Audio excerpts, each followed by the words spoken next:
On today's show, is this Luka's year to win the NBA MVP award? Klay Thompson as a member of the Mavericks so far, and who starts at the 5 spot, Daniel Gafford or Derek Lively? It's all coming up on today's Locked On NBA.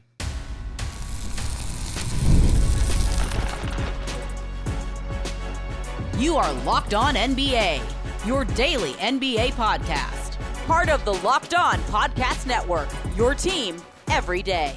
What's up and welcome to another edition of Locked On NBA, the biggest stories with the local experts. I'm your host, Jackson Gatlin, also host of Locked On Rockets right here on the Locked On Podcast Network, your team every day. Now, today's episode is brought to you by FanDuel.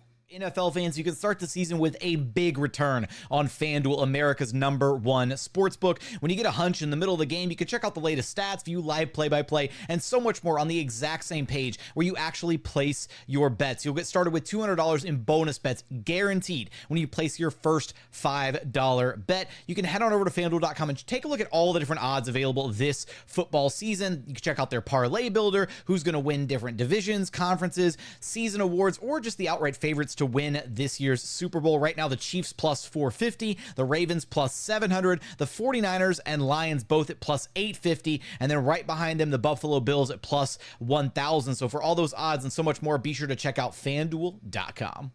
Joining us now is the host of Locked On Mavs, Nick Angstadt, who you can track down wherever you listen to your podcasts or on YouTube. Just search Locked On Mavs. And Nick, we got to get this out of the way really quick. I mean, is everything okay with Luka, first and foremost? Like, he didn't participate in preseason. Should there be any 5-alarm fires, any bells, any concerns about where he's at health-wise going into the season? The body language doctors, the actual doctors, the medical staff, everyone, they're all sleeping really well tonight. No, it was just a calf contusion. He got hit. He actually participated in the first day of training camp with the calf contusion. They just wanted to play it really safe. He's had issues with that calf in the past, but a contusion is basically just a bruise. So, it's a deep tissue bruise. So it's not really anything that they're concerned about. And he practiced on Saturday, October, 19th, and he's ready to go. Okay, all right. So getting that part out of the way really quickly, let's take a look at this season from a Luka perspective. I mean, it feels like this could be the year for Luka to finally walk away with his first MVP award. What needs to happen for that to be the case? What needs to happen for him to win that MVP award? The only thing that stood in the way of him winning MVP awards in the past is his team success. The team has got to match his level of success personally. He has always had stats since his second year in the league. Probably he's had MVP level stats. Last year, his efficiency was up a little bit. So I think last year he had the best, chance and the best case to be MVP, but his team, they come on strong late in the season, win 50 games, but wasn't enough to get the MVP last year. Now his team has to come in. They've got to get, the mid 50s or top of the, top 3 in the West or whatever the new threshold is this season, whatever the goalposts are this season, he's got to get there with his team, but his stats will be there. We know they're going to be there because they've been there since the second year of his career. The ever-shifting goalposts of the MVP award. It's new to us every single season we go, and we're like, what's the narrative to win the award this year? He never benefited from the lower-seeded, stat-filled superstar trick that Russell Westbrook got when he won it over James Harden back in, 2016, 2017? Somewhere back in there, the Russ triple-double season. You mentioned the team success, right? His supporting cast, obviously one of the biggest additions to any team this offseason. Klay Thompson wearing a Mavericks jersey this year. First off, is it weird seeing Klay in a Mavericks jersey? It's very weird. It's weird to see him in a Mavs jersey. It's weird to hear him talk about the Mavericks. It's weird to hear him talk about the Warriors in the past tense. Ugh. Like, we used to do this. And I was like, oh, that is just weird to hear that. So how has Klay looked so far through a handful of preseason games? It's tough to take away, sometimes take away anything major from preseason because different teams handle preseason differently, right? Some teams take it super seriously, and then other teams are just like, nah, it's just it's whatever. We don't really care about the preseason.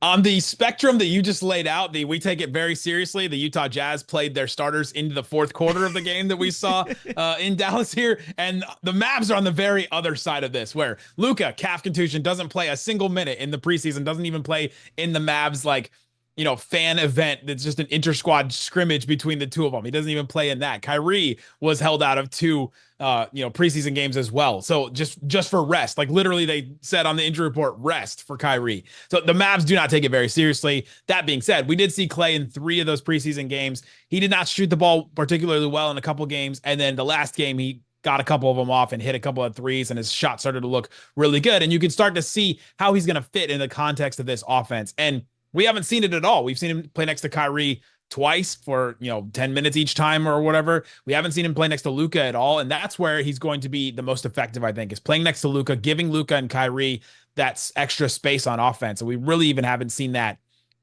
come into fruition yet. If you want to take away something from preseason, he's got some good chemistry with some of the bigs already. I think his passing out in the short roll a little bit, Klay setting screens himself, that's going to help the Mavericks offense and give him another extra angle here and there. But I wouldn't take a ton away from his preseason specifically, except if you're looking for memes. There's memes. There's enough memes to go around for Klay right now. There's always memes coming out of this Dallas Mavericks team for some reason. One of the most meme-worthy teams in the NBA. Sometimes good, sometimes bad, unfortunately.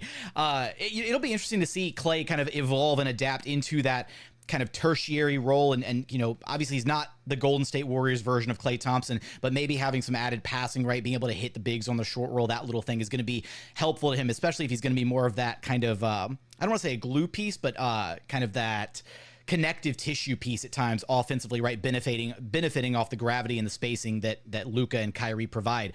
Now, you mentioned the bigs there a moment ago.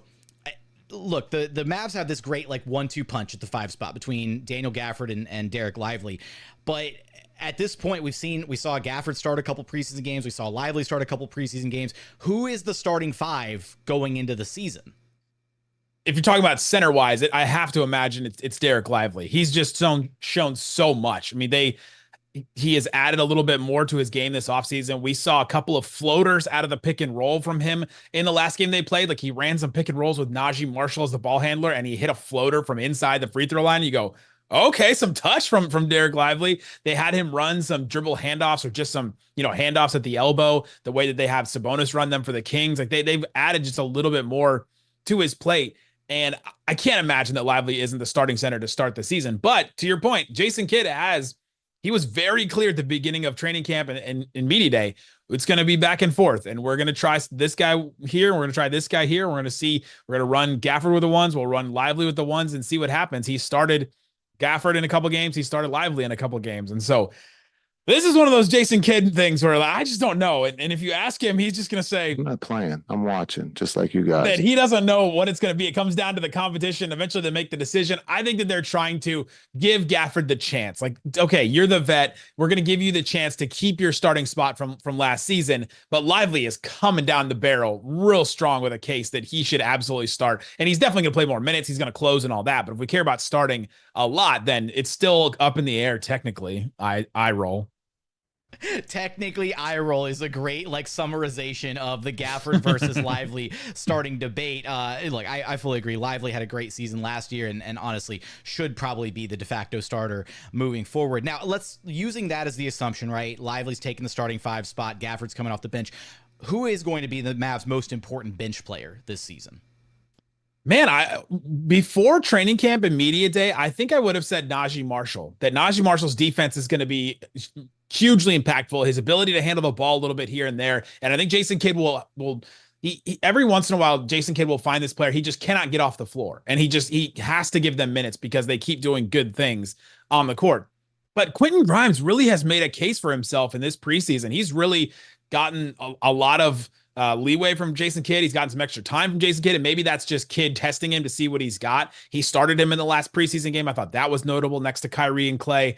And I think that Quentin Grimes could end up being that guy. If it's not Gafford may be the most important guy off the bench. But between Najee and Quentin Grimes, those are probably the next 2 candidates that I would go with. And Grimes, I think, made a case for himself in this preseason.